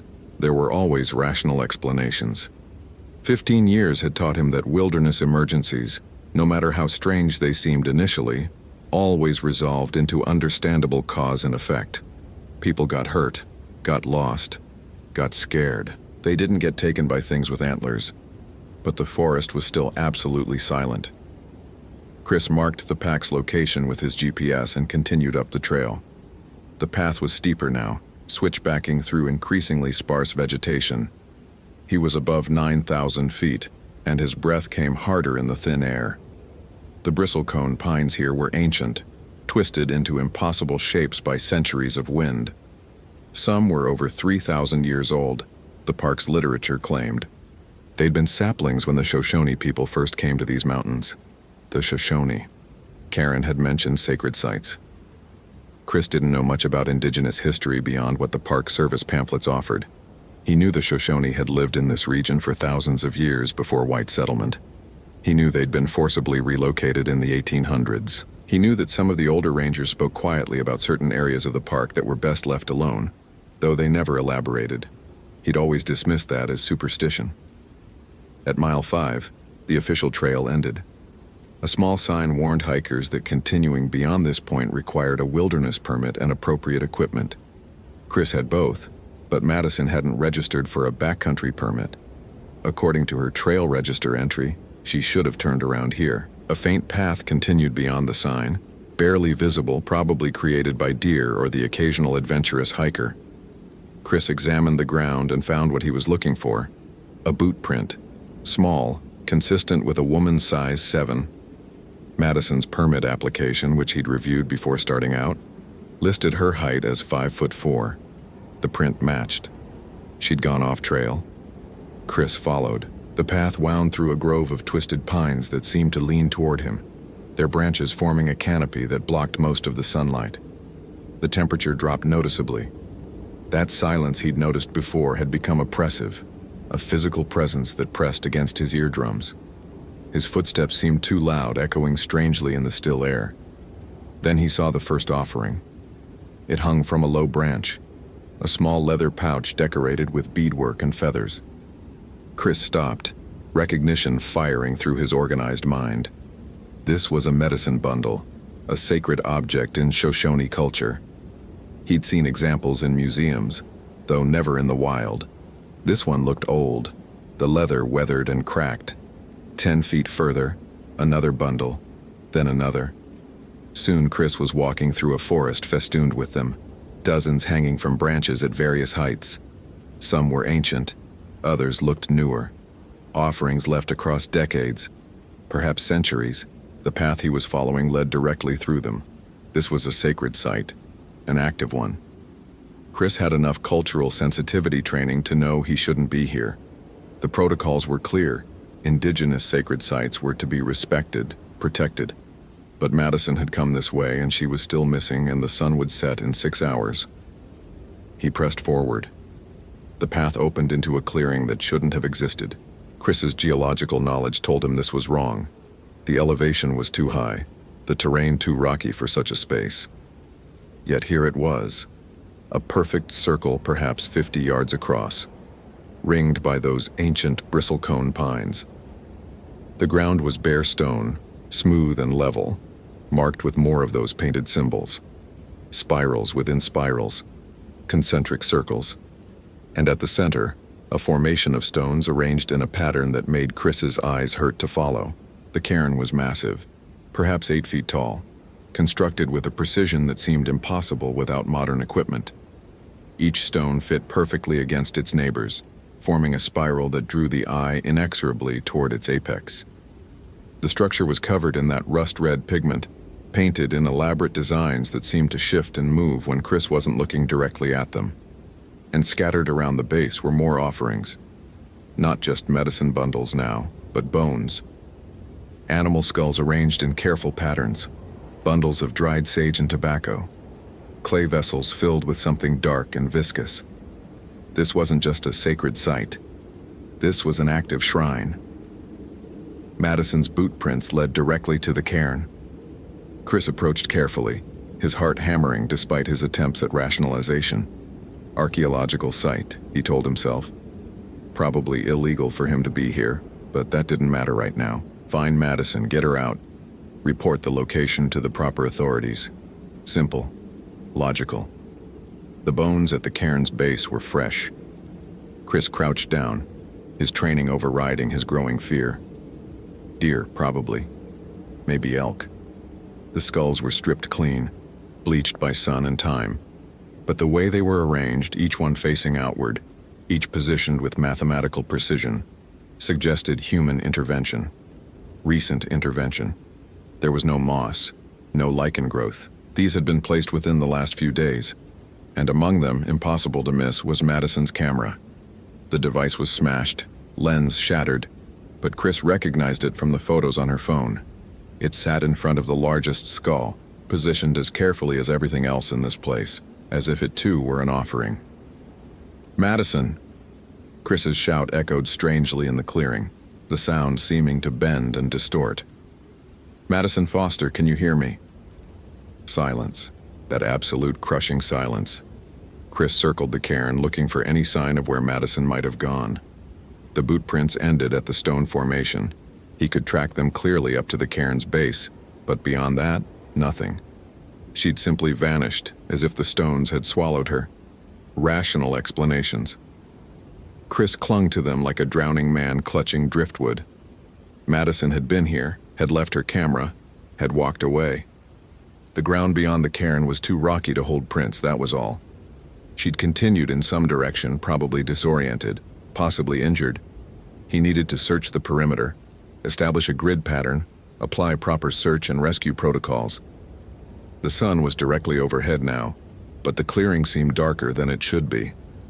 Chris pulled out his compass for a bearing and watched, confused, as the needle spun lazily without settling. He tapped the device, checked for magnetic interference. The needle continued its slow rotation, useless.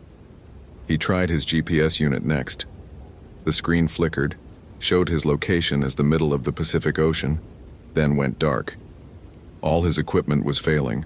Every piece of technology he'd brought, everything he relied on, was systematically breaking down. "No," Chris said aloud, needing to hear a human voice, even his own. "This is explainable. Solar flare activity, magnetic anomaly. There's a geological explanation." But he didn't believe it. For the first time in 15 years, Christopher Hayes, the rational analyst who'd built his entire career on logic and evidence, felt the creeping certainty that he'd wandered into something that didn't follow rules he understood. The wind picked up suddenly, impossibly, howling through the clearing despite the forest remaining still. Chris felt it pull at his jacket, tug at his hair. But when he looked at the trees surrounding the space, their branches hung motionless. The wind existed only here, only in this circle of stones and bones and painted symbols. And in that wind, Chris heard voices. They were faint, speaking in a language he didn't know, but the tone was unmistakable, chanting, rhythmic and hypnotic. The voices rose and fell in complex harmonies that hurt to hear, that seemed to bypass his ears entirely and resonate directly in his bones. Chris spun, trying to locate the source, but the sound came from everywhere and nowhere. The painted symbols on the stones began to glow. It was subtle at first, just a faint luminescence that Chris could have dismissed as a trick of the light, but it grew stronger, that rust-red pigment brightening to orange, then to a gold that pulsed in time with the chanting. The spirals seemed to rotate, the concentric circles to expand and contract like a breathing thing. "This isn't happening," Chris whispered. "This isn't real." But it was. Every sense, every instinct screamed at him that it was real, that he was standing in the presence of something ancient and powerful and utterly indifferent to his understanding of how the world worked. The air in front of the cairn rippled like heat shimmer on summer asphalt. Chris watched, unable to move, unable to look away, as the distortion grew more pronounced. Reality itself seemed to thin, to become translucent, and through that thinning veil, Chris saw a place that wasn't a place, a darkness that moved and breathed, figures with impossible proportions, tall and thin like the shape in Madison's photograph, moving through that darkness with fluid, predatory grace. And among them, Chris saw human forms, dozens of them, hundreds maybe, standing motionless with their eyes closed and their mouths open in silent screams. Madison was there. Chris recognized her from the photos on her phone, though she looked different now. Her skin had taken on a grayish pallor, and her eyes, though closed, seemed to move beneath the lids as if tracking something in a dream. She stood perfectly still, arms at her sides, barefoot on nothing Chris could see. She looked at peace. Terribly, wrongly at peace. "Madison!" Chris lurched forward, reaching for that rippling veil in reality. His hand passed through something that felt like ice water and electricity combined. The sensation shot up his arm, into his chest, and suddenly Chris understood. This was a doorway, a threshold between worlds. The Shoshone had known about it, had marked it, had left offerings to keep whatever was on the other side from crossing over. For thousands of years they'd maintained this place, respected it, feared it. And Madison, in her enthusiasm for indigenous sacred sites, in her desire to photograph something authentic and undiscovered, had violated every protection that had ever been placed here. She'd opened the door. The chanting grew louder, more insistent. Chris felt it pulling at him, inviting him to step through, to join Madison in that impossible darkness. Part of him wanted to. Part of him recognized that crossing would answer every question he'd ever had about what lay beyond the rational world he'd built his life around. But a larger part, the part that had kept him alive through 15 years of dangerous rescues, screamed at him to run. Chris stumbled backward, breaking contact with the veil. The clearing seemed to pulse around him, the symbols flaring bright enough to hurt. The chanting reached a crescendo, and through it, Chris heard another sound. Footsteps, many of them, moving through the forest toward the clearing. He turned and ran. Behind him, Chris heard laughter. Not human laughter. Nothing about the sound was human. It echoed through the trees, through his skull, through the spaces between his thoughts. It was the laughter of something that found his fear amusing, that had been waiting here for centuries, and would wait for centuries more. Chris crashed through the grove of offering-laden trees, his organized mind fragmenting under the weight of what he'd seen. This wasn't possible. None of it was possible. But he'd seen it, felt it, heard it. The evidence was irrefutable, even if it destroyed everything he thought he understood about the world. The official trail appeared ahead, that small sign marking the boundary between maintained path and wilderness. Chris didn't stop. He ran down the switchbacks, his pack slamming against his back, his lungs burning in the thin air. He ran past the place where Madison's backpack sat waiting to be found, past the elaborate cairn with its painted symbols, past the trailhead and into the parking lot. His truck sat where he'd left it. Madison's Honda sat beside it. The normal world, the rational world, the world that made sense. Chris's radio crackled to life. Chris, are you there? You've been out of contact for 6 hours. What's your status? 6 hours. He'd been gone 6 hours, though it had felt like 2 at most. Chris struggled to form words. I found evidence of Madison's route. She went off trail into a sacred site.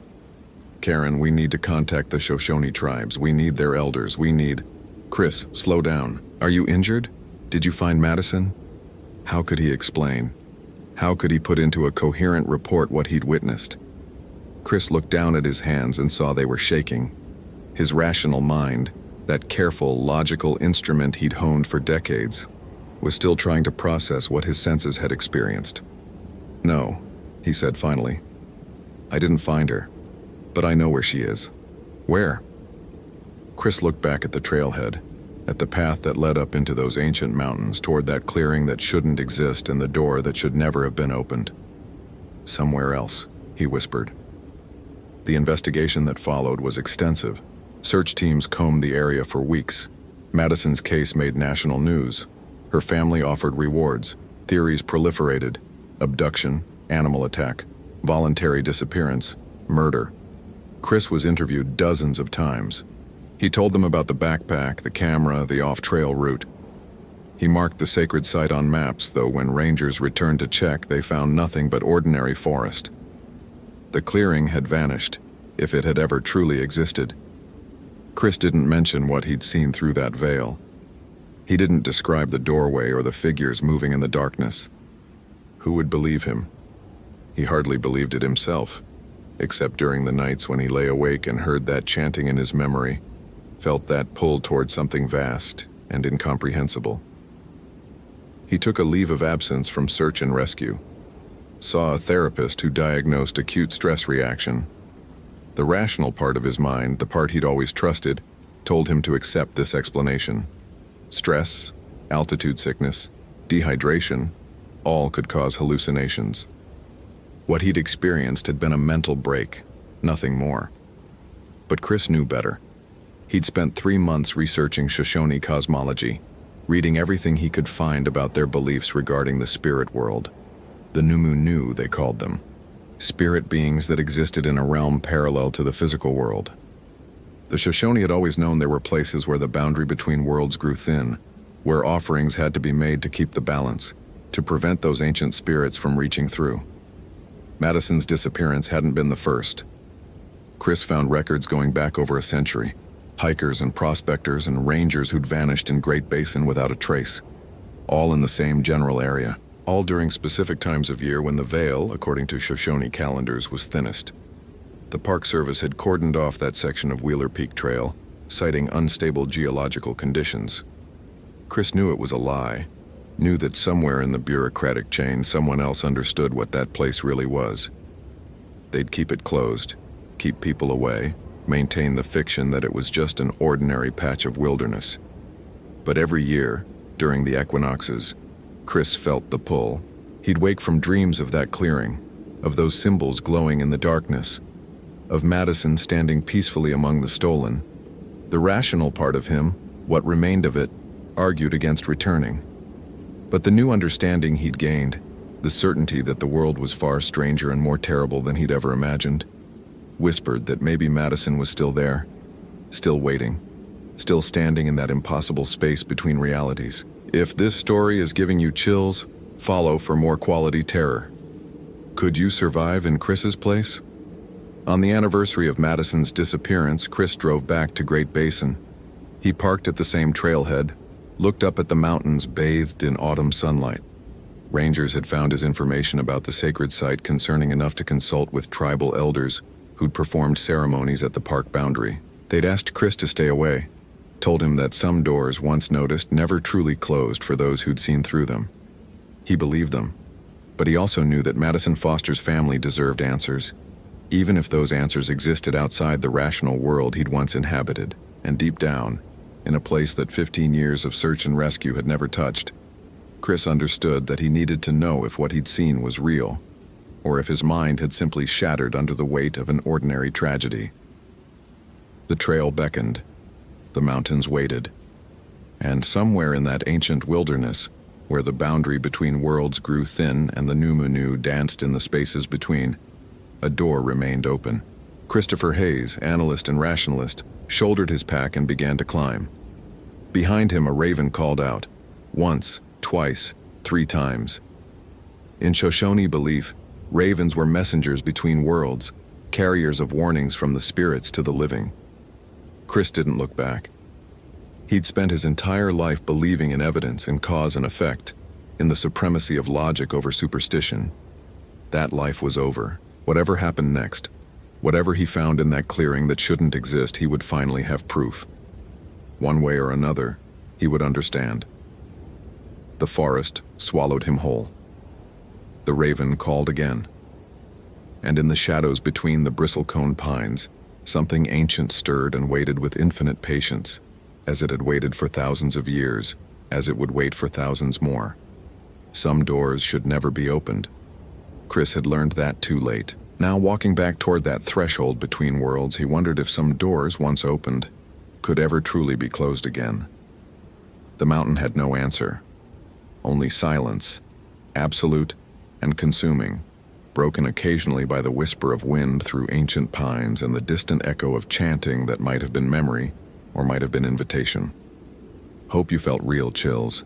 If you appreciate genuine horror, consider following. Which moment scared you most?